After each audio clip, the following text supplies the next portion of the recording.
Queridos alumnos, este video explicativo es con respecto a cómo se calcula la mampostería de elevación. Este rubro es un rubro que se comercializa por metros cuadrados, por ende nosotros lo que tenemos que determinar es la superficie construida de este material. Voy a pasar en este caso al gráfico donde voy a estar explicando cuáles son los conceptos a tener en cuenta al momento de realizar el cómputo métrico. Bien, la mampostería de elevación es un elemento que se fabrica a partir de materiales cerámicos, que son en este caso los ladrillos. Pero la particularidad que este elemento tiene es que el espesor que tiene o el ancho que tiene la mampostería de elevación no son consideradas para el cómputo métrico. Solamente se determina el área lateral de este elemento, ya que las dimensiones del área lateral son mucho mayores que la del espesor. Y al ser un elemento que se fabrica con materiales cerámicos cuyo ancho ya está bien definido, entonces en ese caso no es necesario que nosotros hagamos la determinación del espesor para determinar el cómputo métrico. Las figuras que nosotros generalmente tenemos cuando hacemos un cómputo métrico en una mampostería son de este tipo. Voy a graficar los tres tipos de gráficos que tenemos para diferentes tipos de mampostería. Bien, los tres tipos de gráficos que nosotros tenemos para el área lateral de las paredes son generalmente un rectángulo o un cuadrado. Se tiene un trapecio rectángulo, donde en este caso el ángulo recto es este. Estas son las dos dimensiones que son diferentes, que será la base mayor y la base menor. Y un doble trapecio que sería de esta manera.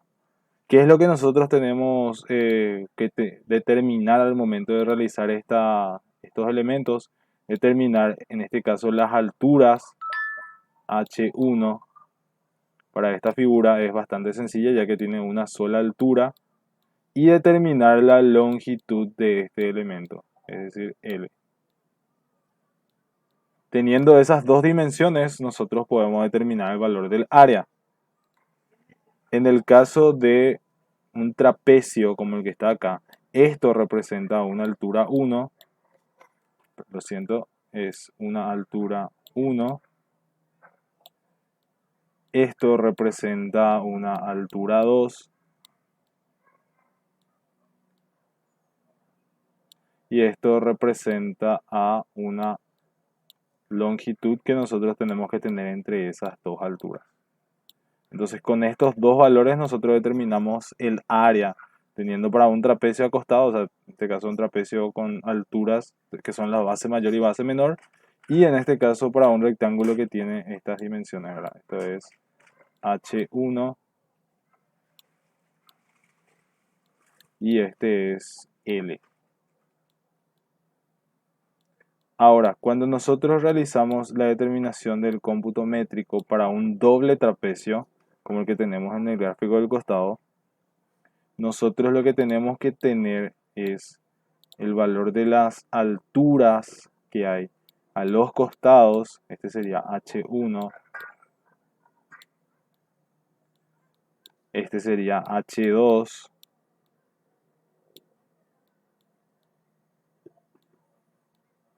este sería H3, que es el punto en donde está la mayor altura,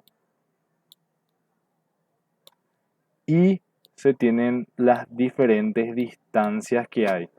Como nosotros no tenemos una fórmula directa para aplicar la determinación del área de un doble trapecio, lo que hacemos es dividir en dos longitudes. Es decir, una longitud que va desde la altura 1 hasta la altura 3, que va a ser longitud 1, que sería este, hasta este punto. Y una longitud que va desde la altura 3 hasta la altura 2.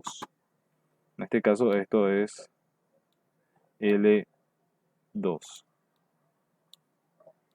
Entonces la distancia a la cual nosotros tenemos que determinar la altura es esta distancia que está acá.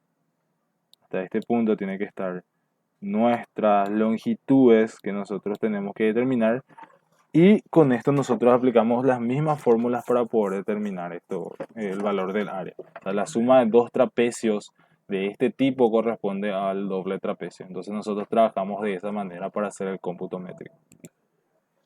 Para determinar el valor del área, las expresiones son bastante sencillas, ya que nosotros nos basamos en la forma geométrica del elemento. En el caso de que sea un rectángulo, donde la longitud o la altura sea de cierta medida, nosotros determinamos el valor del área, que es igual a L por H. En el caso de que sea un doble trapecio, donde nosotros tenemos las alturas como las medidas variables y la longitud como la distancia horizontal entre esas alturas, el valor del área es igual a H, la semisuma de las alturas, que es H1 más H2 por la longitud. Y en el caso de tener un doble trapecio, ya que nosotros conocemos la posición donde está actuando la altura mayor, en este caso nosotros determinamos las dos áreas, es decir, área 1, que sería la semisuma de las dos alturas que nosotros tenemos, y área 2, que sería la semisuma de las otras dos alturas. En este caso, la primera área sería H1 más H2 más H3 sobre 2 por longitud 1, y la otra sería H3 más H2 por longitud 2 sobre 2. En este caso, este sería el valor del área que nosotros adoptamos, y la suma de estos dos valores, en este caso la suma de estos dos valores, representa al área total de esta figura que nosotros queremos. Entonces, ¿dónde actúa o dónde se considera el espesor? El espesor solamente se considera para definir el tipo de mampostería que nosotros tenemos, y que eso afecta al final en la cantidad de materiales que vamos a utilizar. Si dibujamos de manera tridimensional, el espesor solamente se considera en este elemento. Es decir, que el espesor solamente influye en... Entonces, en este caso el espesor solamente se considera en este espacio.